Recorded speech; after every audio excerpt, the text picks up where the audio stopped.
માથામાં વાળ ચોખ્ખા રહે, ઘટાદાર રહે તે માટે શું તમે બ્રાન્ડેડ શેમ્પૂનો ઉપયોગ કરી રહ્યા છો? જો કરી રહ્યા હોય તો એકવાર ચેતી જજો, કારણ કે એ જો નકલી શેમ્પૂ હશે તો વાળ ખરી જશે. આ વાત એટલા માટે કરવી પડે છે કે કામરેજ પોલીસે બ્રાન્ડેડ શેમ્પૂનો નકલી જથ્થો ઝડપ્યો છે, જેમાં નકલી અસલીનો ખેલ કામરેજ તાલુકાના નવાગામ ખાતે આવેલ નવકાર ઇન્ડસ્ટ્રીઝના વિભાગ 1માં એક ગોડાઉનમાં નકલી શેમ્પૂનો જથ્થો હોવાની કામરેજ પોલીસને માહિતી મળી હતી. જે માહિતીના આધારે કામરેજ પોલીસે છાપો માર્યો હતો. ગોડાઉનનું શટર ઊંચું કરી હેડ એન્ડ શોલ્ડર કંપનીના નકલી શેમ્પૂની મોટી માત્રામાં જથ્થો જોઈને કામરેજ પોલીસ પણ ચોંકી ગઈ હતી અને હાજર મુકંદ હસમુખભાઈ માવાણી નામના ઈસમની પૂછતાછ કરતા તેની પાસે કોઈ પણ જાતનો પરવાનો મળી આવ્યો ન હતો.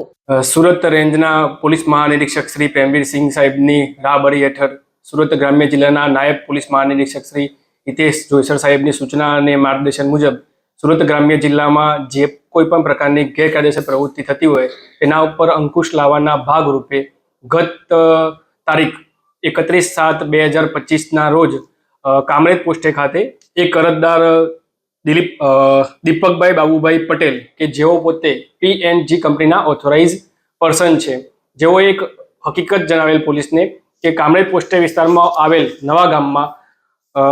નવકાર ઇન્ડસ્ટ્રી પ્લોટ નંબર 3માં એક ગોડાઉન છે, જે ગોડાઉનમાં હેડ એન્ડ શોલ્ડર કંપનીના ડુપ્લિકેટ શેમ્પૂ બનાવતો હોવાની તથા તે શેમ્પૂ ઓનલાઈન ફ્લિપકાર્ટમાં અને રિટેલમાં વેચતો હોવાની હકીકત તેઓએ અમને જણાવેલ. જે હકીકતને આધારે કામરેજ પોલીસ સ્ટેશને સદર અરજદાર તથા પંચોને સાથે રાખી સદર જગ્યા ઉપર રેડ કરતા સદર ગોડાઉનમાંથી હેડ એન્ડ શોલ્ડર કંપનીના 1 લીટર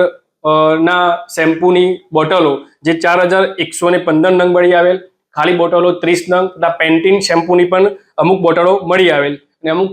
જે હેડ એન્ડ શોલ્ડર કંપનીના સ્ટીકર મળી આવેલ. આમ કુલ્લે મળીને ટોટલ 49 લાખથી પણ વધુનો મુદ્દામાલ મળી આવેલ. જે હેડ એન્ડ શોલ્ડર કંપનીના શેમ્પૂની પ્રોડક્ટ જોતા સદર ઓથોરાઇઝ પર્સનના જણાવ્યા અનુસાર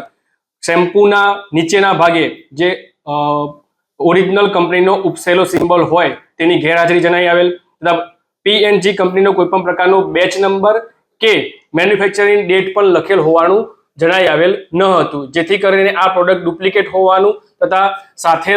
ત્યાં ગોડાઉનમાં હાજર મળી આવેલ આરોપી મુકુંદભાઈ નાઓને સદર બાબતે હેડ એન્ડ શોલ્ડર કંપની તરફથી તેમને કોઈ પણ પ્રકારે ઓથોરાઇઝ કરેલા હોય ડીલરશીપ તરીકે તે બાબતે પૂછપરછ કરતા તેઓએ હેડ એન્ડ શોલ્ડર કંપનીની કોઈ પણ પ્રકારની ડીલરશીપ લીધેલ હોવાનું જણાઈ આવતું ન હોવાથી સદર બાબતે કામરેજ પોલીસ સ્ટેશને કુલ્લે 49 લાખથી વધુનો મુદ્દામાલ કબજે લઈ અને સદર આરોપી વિરુદ્ધમાં કોપીરાઇટ તથા BNSSની અલગ અલગ સેક્શન અંતર્ગત ગુનો દાખલ કરી આગળની કાર્યવાહી ચાલુમાં છે.